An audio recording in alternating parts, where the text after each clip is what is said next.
Is this a haunted house? Or is something more sinister at play?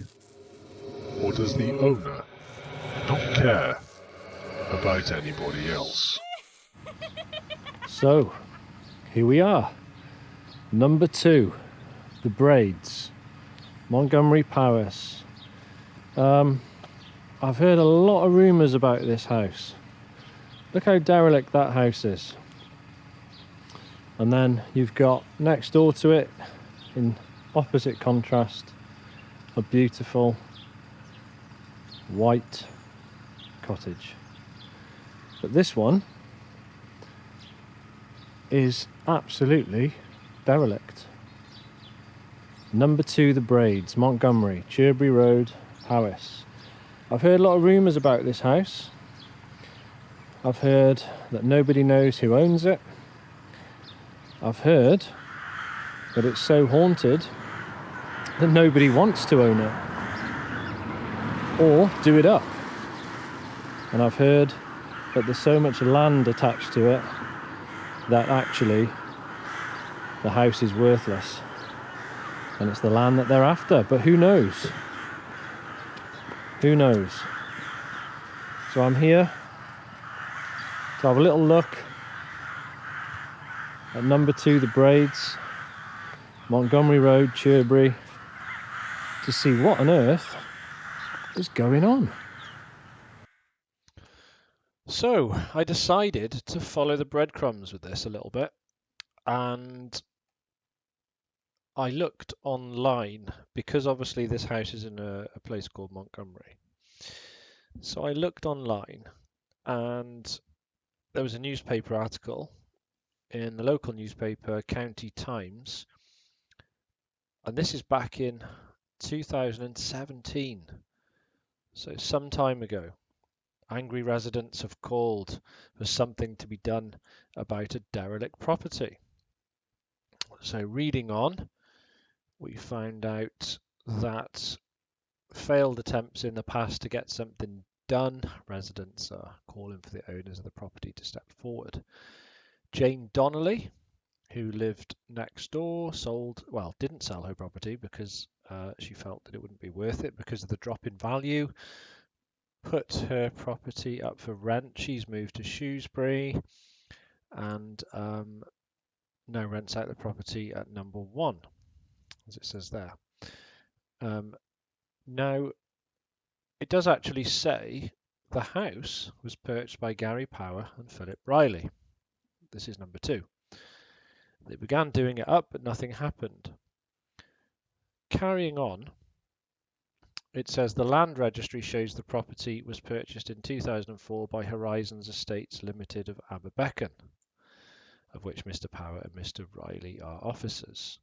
So a quick Google of Horizons Estates Limited brings us up with the gov.uk company.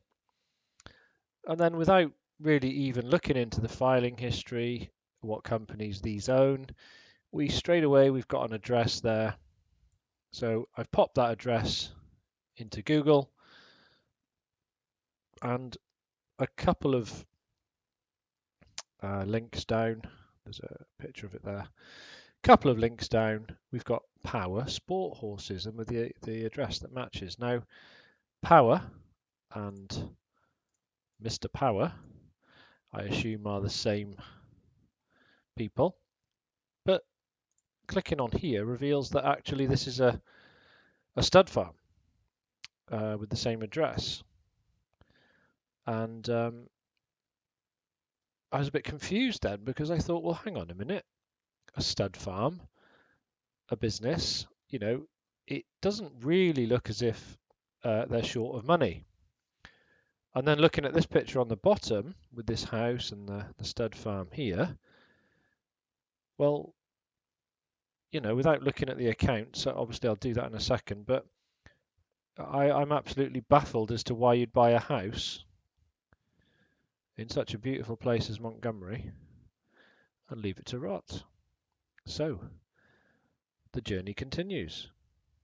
Yeah, so if we look down on Horizon Estates Limited, let's have a look down the bottom. So the nature of Horizon Estates is other building completion and finishing, which is odd because they've been going since 2003.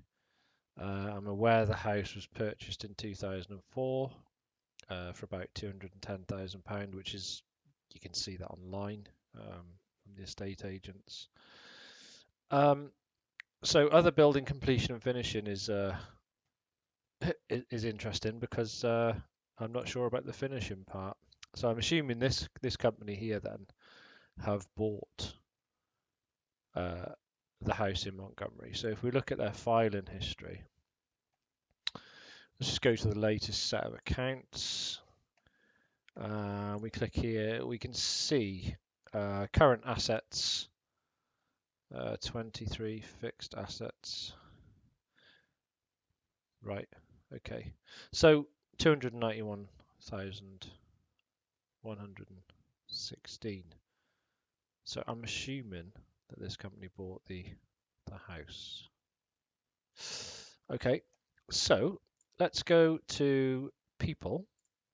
And under people, we can see everybody involved with this Horizon Estates Limited. So we've got Philip Riley and we've got Gary Power. And this is the address that's nearest. Lancashire's nowhere near Montgomery. So we'll have a look at Gary Power. Now what it does is this information now gives us a total number of appointments as 10. So let's have a little look. The first one is Pont Bechan Management Company. Director, active. So that's a dormant company. So Guttercrest GB Limited, let or lease real estate. Incorporated, 2004. Okay, house was bought in 2004, so that's interesting. So we can have a look at the filing history.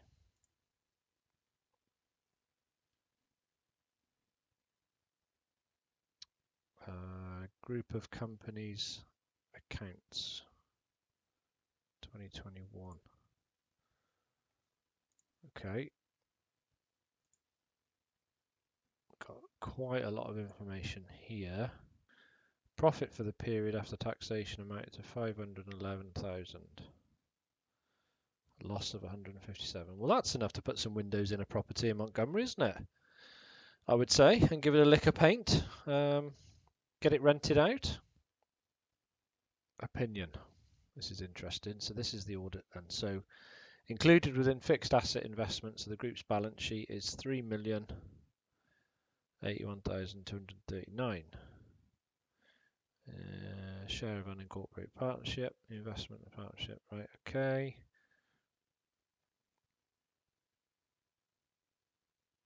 So the group has estimated the recoverable amount of the horses to be 1796. We have been unable to gain appropriate and sufficient audit evidence to support the estimated valuation of the horses and accordingly cannot and do not form an opinion on whether that element of the investment relating to the horses is fairly stated. So it's actually been devalued there from this to this, from 3 million down to 1.7. And then they're saying we're unable to gain appropriate and sufficient audit evidence to support this estimated valuation. So Guttercrest then own the stud farm. I'm assuming the stud farm doesn't have its own company as it's a partnership. So yeah, so Guttercrest own the stud farm. So that's interesting. I mean, there's certainly enough money flowing around to pop some windows in and give a house a lick of paint and, as I say, get it rented out. So what I did was contacted.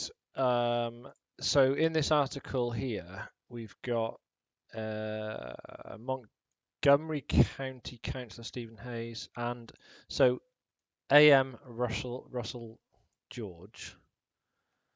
I contacted Russell, or his office, and I said, "Good afternoon. I wonder if you could assist me with my inquiries regarding the above property. Do you know if any progress has been made with regard to the following article from 2017?" And I popped in there the link to the County Times article. "I am a local journalist hoping to shed some light on this issue. Kind regards, OP." The response I had: "Dear OP, thank you for your email below to Russell George, MS." MS, is that Minister? Minister, Welsh Assembly Minister. "Regarding number 2, the braids. I would be grateful if you could provide your full name and contact details. I look forward to hearing from you." Well, that's not happening. So, in response, "Gwyneth, thank you for your prompt reply. Unfortunately, due to the nature of my work, I prefer to remain anonymous. My findings will be published online in order to hopefully help the local community in getting things moved along. I have contacted Morris, Marshall and Poole, who are the estate agents, by the way, that used to rent it out, in hope to retrieve some information from the owner of number 1, and also Powys County Council to see if they can shed any further light on the situation. I have various information from public records and will also contact the owner of number 2 to see if they wish to comment upon the situation. Various members of the public have also assisted me with my inquiries. I totally understand if you cannot provide any further updates on the situation, and I thank you for your response. Kind regards, OP, citizen journalist." To which the reply was, "Dear OP, Russell has asked me to get in touch. The local authority, Powys County Council, informed Russell George, MS, before Christmas that the owner of the property now intends to sell. We don't have any further update than this." Now, what's interesting about that is we're now at the end of January, almost February, and there's no for sale sign up outside the property. And I believe that the house, or the intention to sell, has perhaps been for some time longer than this. So whether or not the local authority have been sort of spun a yarn, so to speak, or whether they actually intend to sell, I don't know. But there's certainly nothing up at the minute in terms of any sort of signs or indication that that is the case. But it does say the owner of the property now intends to sell. So my next port of call will be an email to Mr. Power at the addresses that I can find, just informing him that I'm interested in the property and is there any further information on it, and we'll go from there. So we'll send an email to Power Sport Horses info, and good evening. I'm reliably informed that the property listed above is due to be sold. I have a keen interest in this property, and I would appreciate any further information you can provide. Did you have a sale date and price in mind? Do you have any details about the property at this time?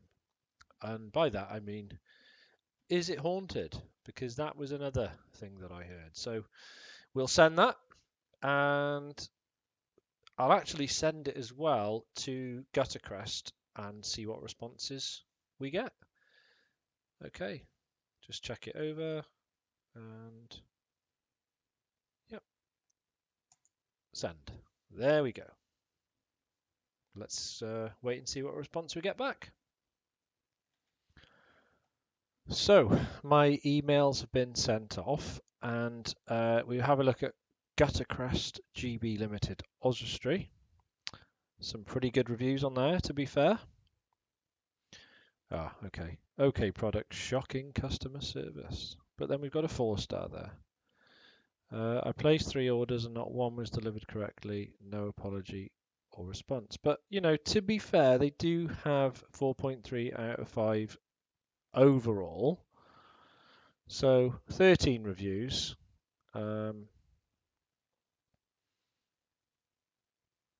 People use them for many years. Right, appalling customer service, generally disorganized.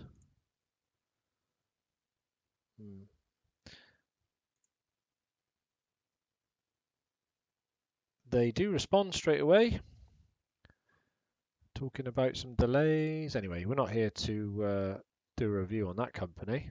So this is the company Gutter Crest. Oh no, it's not. Sorry, these are some images of perhaps some of the works they've carried out, and that is very neat, to be fair. Wow, what a lovely house.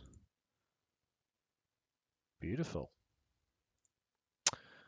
Anyway, moving on. Let's have a look. So I've sent them an email just to inquire about the house. It seems that they are the company that own it. And I've sent one to the Power Sport Horses as well, just inquiring about the property to see if they can give me any information on it, really, as that was the purpose of the video. And the haunted story still interests me, but we'll see what they say and then go from there. But yeah, interesting. Well, a company of that size, again, you know, why have you bought that house and just... I don't know, that's very, very strange, isn't it? I still think there must be some sort of land attached to that house or something. I don't know, but it can't be really, because the value in 2004 was £210,000 it was on the market for. Goodness knows what it'd go on for now in 2023. Surely not more than that in the condition it's in. But anyway, guys, we will leave it there and get back to the video. Why would you buy a house? Because somebody must own it, and leave it to rot. And if you look at this, it seems as if it's had a little bit of pointing work done, and a lintel there above the door, but not a lot. And if we have a look at the back, it may give us a story. So we'll have a little wander around. Yeah, and I saw this house. I've seen it a few times as I've driven past. I've absolutely no idea why anybody would buy a property and leave it rot. Because next door is a beautiful house. There's a garage here.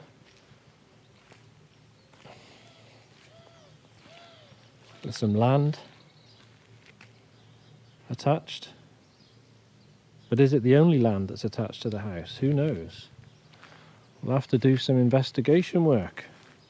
But as I say, I've seen this house a few times passing by,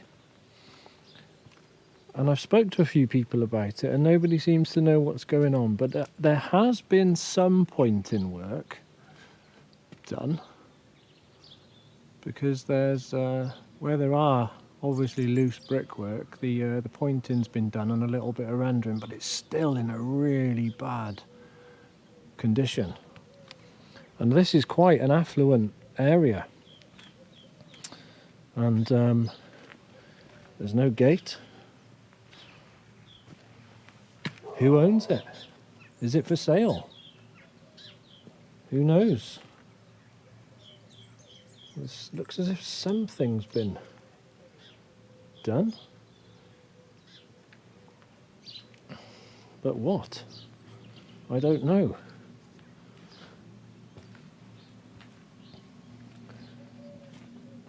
There's a lock on the door, so it's padlocked up. It's in a really bad state of disrepair. As I say, the rumours are that it's so haunted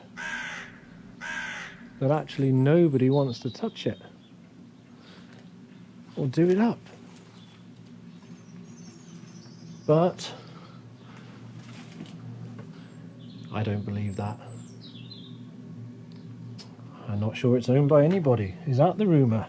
Is that the rumour that's true, that it's not actually owned by anybody? But it's just been left in this derelict condition. Who knows?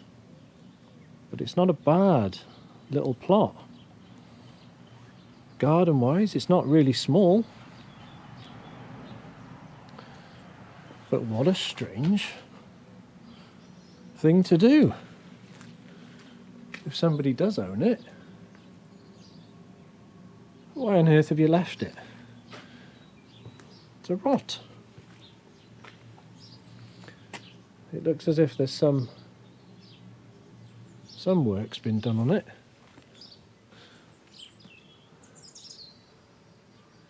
But exactly what, we don't know. Who knows?